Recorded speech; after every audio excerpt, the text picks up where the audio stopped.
Assalamualaikum warahmatullahi wabarakatuh. Alhamdulillahirabbil alamin. Asyhadu an la ilaha illallah wa asyhadu anna Muhammadar Rasulullah sallallahu alaihi wasallam wa ala alihi wa ashabihi amma ba'd.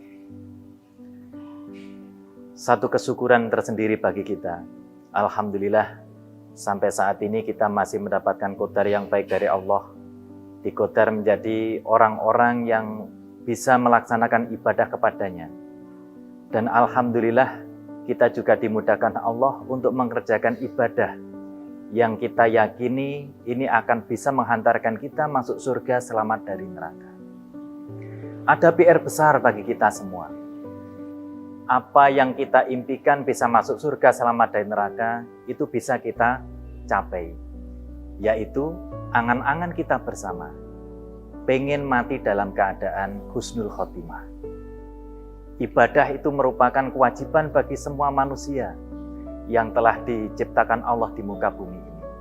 Sebagaimana firman Allah, "Wa ma khalaqatul jinna wal insa illa liya'budun."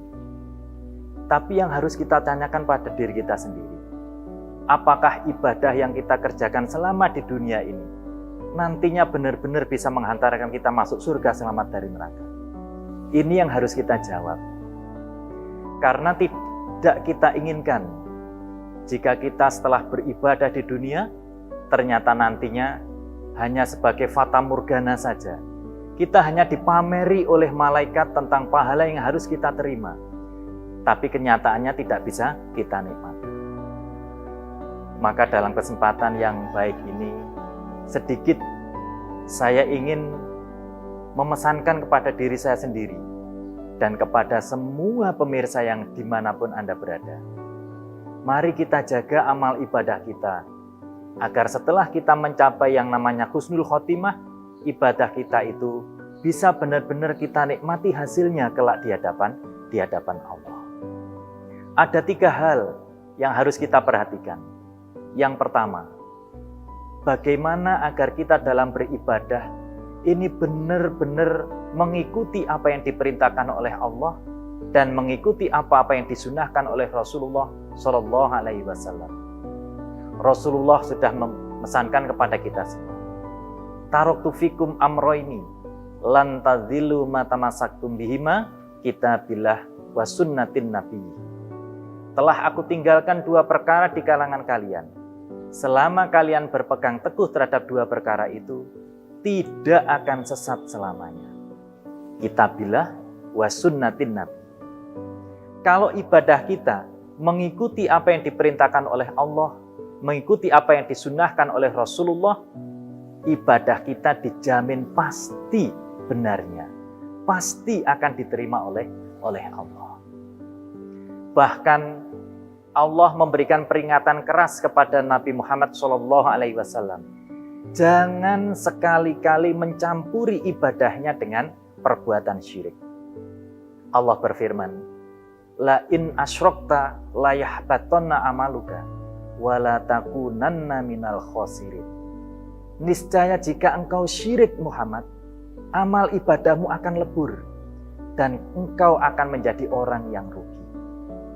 Sehingga seseorang ketika melakukan sesuatu yang diyakini ibadah, tetapi tidak mengikuti perintah Allah dan sunnah Nabi, dan bahkan tercampuri dengan syirik, amal ibadah itu akan sia-sia. Ibadah yang seharusnya menghasilkan pahala, yang seharusnya pahala itu bisa dinikmati di akhirat di hadapan Allah, akan lebur, tidak ada hasilnya. 1. Yang kedua, bagaimana kita bisa menjaga hati kita agar ketika kita beribadah itu senantiasa benar-benar mengharapkan rahmatnya Allah dan benar-benar ingin menjauhi dari azabnya Allah.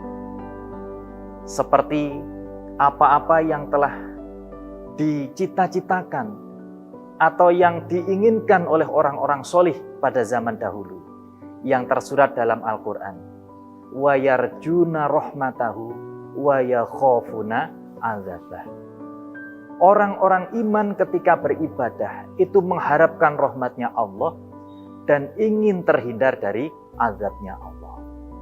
itulah amal ibadah yang nanti akan membawa kita ke dalam surganya Allah dan akan menyelamatkan kita dari azabnya Allah. Bahkan dalam sebuah riwayat diterangkan, ada orang yang pertama, ahli membaca Al-Quran. Yang kedua, ahli sodakoh. Dan yang ketiga, ahli membela agamanya Allah. Yang seharusnya 3 amalan ini mendapatkan pahala yang begitu besar, pahala yang begitu luar biasa. Tapi ketiga-tiganya pahalanya dibatalkan oleh Allah hanya karena dalam membungkus ibadahnya ini tidak dengan niatan mencari rahmatnya Allah dan tidak menghindari azabnya Allah. Sehingga yang kedua ini kita harus bisa menjaga hati kita. Kita harus bisa menata niat kita agar di setiap ibadah yang kita kerjakan itu benar-benar pengen mengharapkan rahmatnya Allah dan ingin terhindar dari azabnya Allah.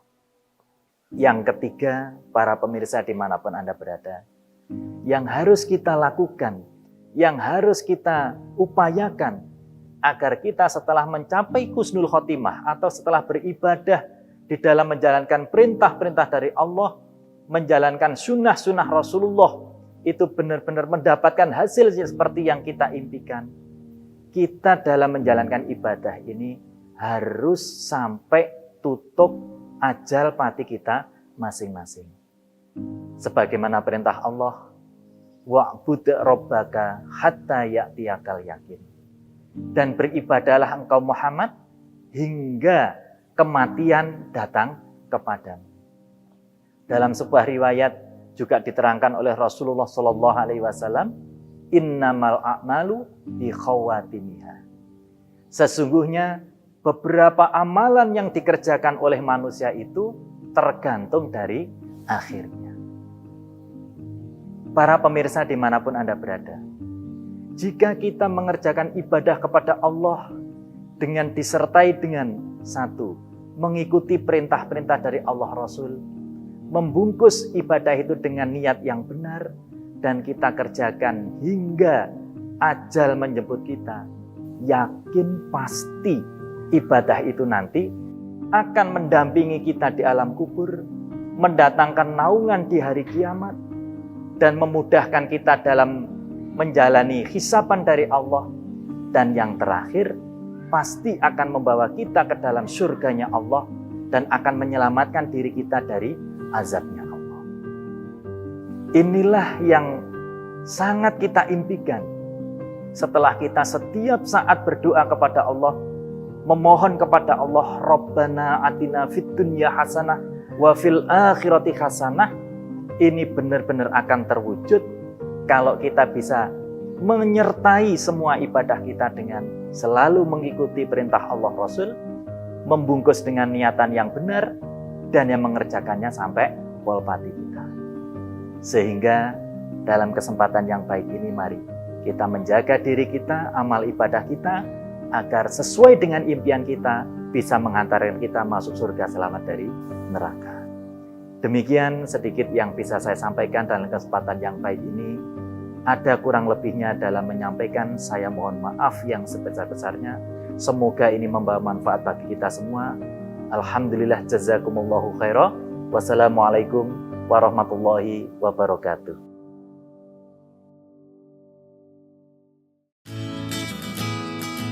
Alhamdulillahi jazakumullahu khairan telah menonton video ini. Jangan lupa klik tombol subscribe untuk menunjukkan dukungan ke channel LDI TV dan klik tombol lonceng untuk mendapatkan update video terbaru. Wassalamualaikum warahmatullahi wabarakatuh.